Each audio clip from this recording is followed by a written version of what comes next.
Boeing klasik dan Boeing NG ya, 737 kalau nggak salah. Yang klasik dan NG itu New Generation, ternyata gara-gara pandemi kan mereka di grounded ya pesawatnya sempat beberapa hari. Ingat kan? Ternyata ada temuan kalau di atas 7 hari di grounded itu bisa terjadi korosi yang menyebabkan gagal mesin. Itu kata-kata dari saya baca berita banget itu dari Komite Penasihat Pesawat yang penerbangannya di Amerika. Ya moga-moga itu tidak terjadi lah yang di Indonesia, karena kalau misal itu terjadi di Sriwijaya bisa jadi yang memakai Boeing yang sama, yang karena di grounded bisa jadi ada resiko yang sama. Jadi moga-moga KNKT sih bisa menyelidiki apa yang terjadi, karena itu bahaya banget.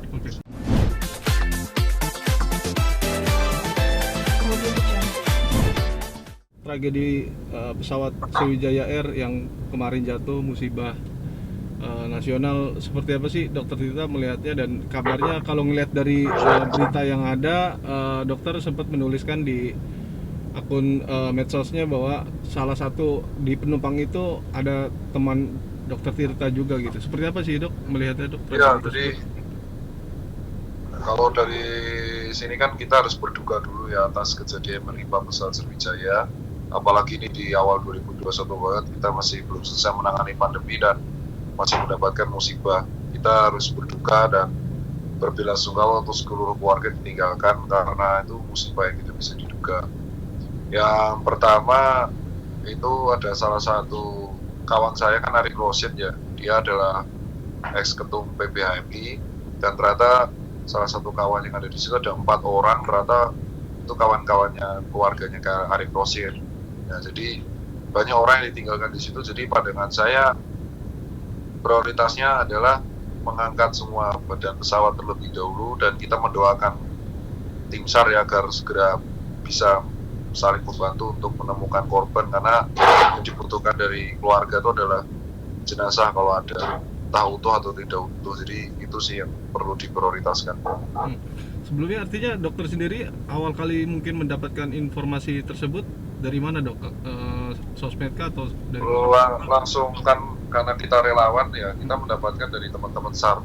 Jadi kita kan relawan lapangan, jadi teman-teman SAR, salah satu kawan saya juga sudah ready di sana, ada Mas Dayat dan kawan-kawan lagi bekerja sama di sana membuat di Tanjung Priok untuk membantu mengantarkan puing-puing atau menginvestasi puing-puing yang udah ada, ataupun kalau misalkan ada korban yang ditemukan.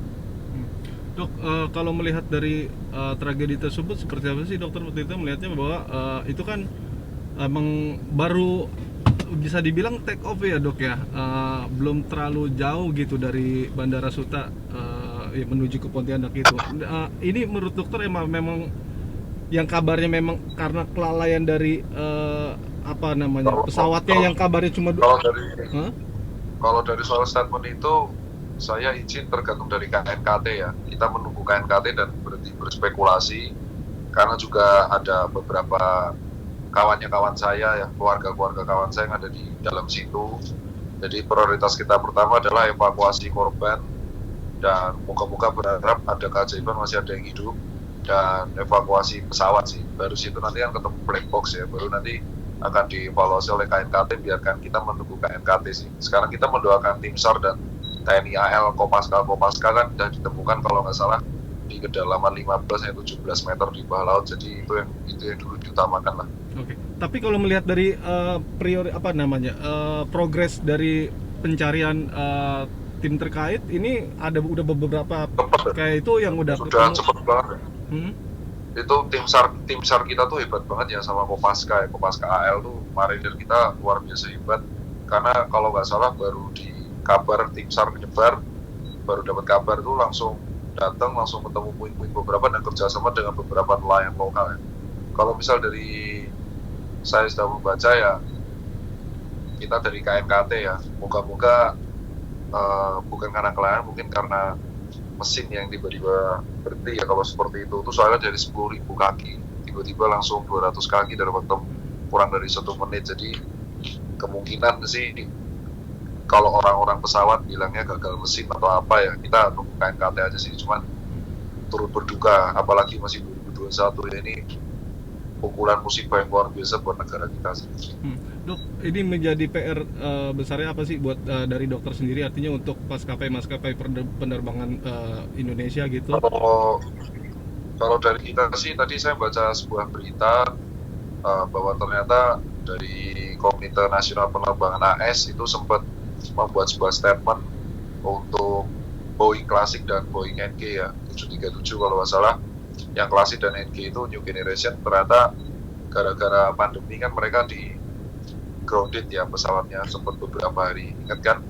Ternyata ada temuan kalau di atas 7 hari di grounded itu bisa terjadi korosi yang menyebabkan gagal mesin. Itu kata-kata dari saya baca berita banget itu dari Komite Penasihat Pesawat yang penerbangannya di Amerika. Ya moga-moga itu tidak terjadi lah yang di Indonesia, karena kalau misal itu terjadi di Sriwijaya bisa jadi yang memakai Boeing yang sama, yang karena di grounded bisa jadi ada resiko yang sama. Jadi moga-moga KNKT sih bisa menyelidiki apa yang terjadi, kan itu bahaya banget.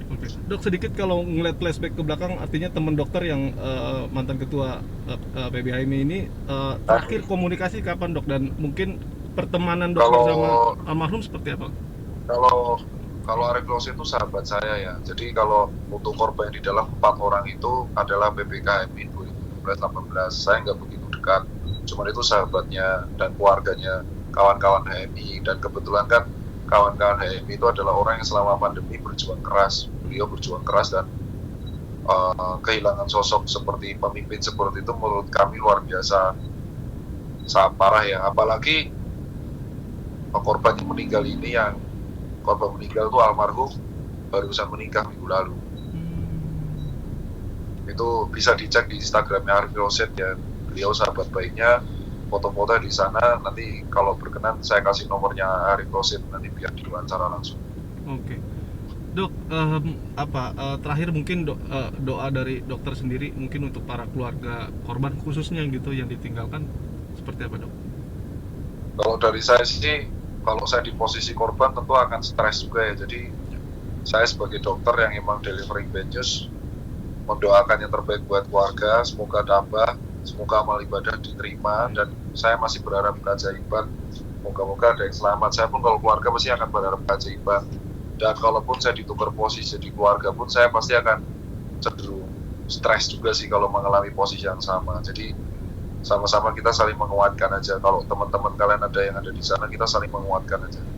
Dok, satu lagi dok, soal kabar dokter Tirta yang akan menerima vaksin pertama dari negara, dari pemerintah, dokter Tirta, Raffi Ahmad, BCL, seperti apa dok ini? Kalau dari saya sih, invitasi itu kan belum resmi ya.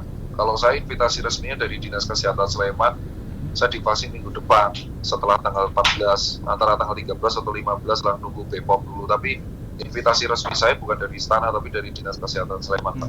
Dok, kalau melihat saat ini, kalau vaksin-vaksin banyak juga masyarakat yang ibaratnya masih pro kontra gitu terhadap suntikan vaksin untuk masyarakat himbauan untuk masyarakat gitu. Menurut dokter sendiri ada kayak semacam pencerahan nggak sih dok untuk masyarakat khususnya agar mungkin himbauan untuk masyarakat agar tidak takut divaksin atau segala macam gitu demi untuk mencegah pandemi COVID-19 ini dok? Kalau dari saya sih itu PR komunikasi publik pemerintah kita ya, karena sentimen negatif soal vaksin masih tinggi. Jadi PR pemerintah untuk komunikasi publik yang baik, dan itu tugas saya juga sebagai relawan. Makanya ketika saya mendapatkan vaksin pertama, saya akan melakukan Instagram Live tanggal 14-an agar teman-teman bisa mengerti langsung dan bisa melihat langsung dari unboxing sampai disuntik pakai Instagram. Kalau vaksin yang disuntikan ke dokter Tirta itu Sinovac juga atau semua Sinovac? Semua Sinovac. Oh, Sinovac. Semua sama. Oke, dok, ini kan banyak yang bilang bahwa beredar informasi yang Sinovac nggak bagus lah, atau mungkin atau segala macam banyak hoax. Yang itu gimana? Itu sudah dikonfirm bahwa itu hoax kan. Sinovac di beberapa tempat efikasi sudah keluar di angka 78%, safety-nya juga bagus, sudah lulus uji klinis kedua. Selalu panteng info dari tenaga kesehatan saja, dan kita tinggal menunggu BPOM. Jadi kalau info selain tenaga kesehatan saya anggapnya hoax. Oke. Dok, kalau melihat terakhir fenomena pandemi COVID-19 yang saat ini sedang tinggi-tingginya, apa sih masih PR untuk kita khususnya masyarakat gitu dok? Apakah memang masih banyak Kalau yang PR lalai kalau terhadap prokes? kalau PR buat pemerintah tuh peningkatan 3T ya, tes, tracing, treatment, dan juga komunikasi publik yang baik. Kalau PR buat masyarakat tentang konsisten melaksanakan protokol 3M, jaga diri, jaga sesama, dan jangan meremehkan COVID, itu aja. Dok, kalau ngeliat dari Instagram dokter banyak juga kayak public figure Melly Goeslaw yang pakai masker, yang nggak pakai face shield, itu ternyata harus nggak pakai face shield. Itu maksudnya gimana sih dok? Artinya memang itu nggak efektif atau seperti Jadi apa? kalau saya mengkritik kebijakan stasiun TV ya. Jadi kasihan itu adalah beberapa stasiun TV yang mewajibkan tokoh-tokohnya artis kan untuk mengejar ya rating ya, mereka tidak pakai masker tapi malah pakai face shield. Saya cuma bilang face shield itu tidak berguna sama sekali. Dan itu sudah dirilis oleh jurnal, sudah dirilis oleh berbagai instansi kesehatan. Apalagi kemarin beberapa tokoh yang saya cek, saya nggak mau sebut nama, bisa dicek di Instagram saya langsung, itu face shieldnya nggak jelas, kayak saya berpang itu, cuma nutupi mata doang. Mau ngapain gitu. Mau main game atau mau main 4D itu loh. Udahlah, kalau mau fashionable nggak gitu juga caranya. Jadi lebih baik kalau kalian emang mau perform, copot aja face shieldnya, jangan memberikan edukasi yang salah. Karena edukasi yang baik masker, yang penting izin dulu di awal. Halo pemirsa, maaf saya harusnya pakai masker, saya copot maskernya ya karena ini mau perform, mau nyanyi. Nah itu lebih bagus, dan swab antigen rutin bisa menjaga protokol ketat. Kalau sudah perform ya pakai masker lagi. Gitu loh. Udah banyak loh tokoh-tokoh yang perform terus kena COVID gara-gara seperti itu. Soalnya kasihan aja kalau masyarakat terdidik yang salah. Apalagi face shieldnya nggak jelas ya Pak. Face shield itu buat masak Pak, bukan buat COVID. Tapi berarti memang harusnya memang face shield itu tidak dianjurkan dok ya? Lebih baik pakai masker sekalian gitu? Emang enggak Pak. Enggak, saya dari Agustus, Juli itu udah berteriak tentang itu. Di podcast Om Deddy pun saya udah bilang face shield itu nggak bermanfaat, dan dipertegas sama Dr. Topi kan. Nggak jelas Pak, face shield itu mau ngapain, buat apa itu, nggak jelas.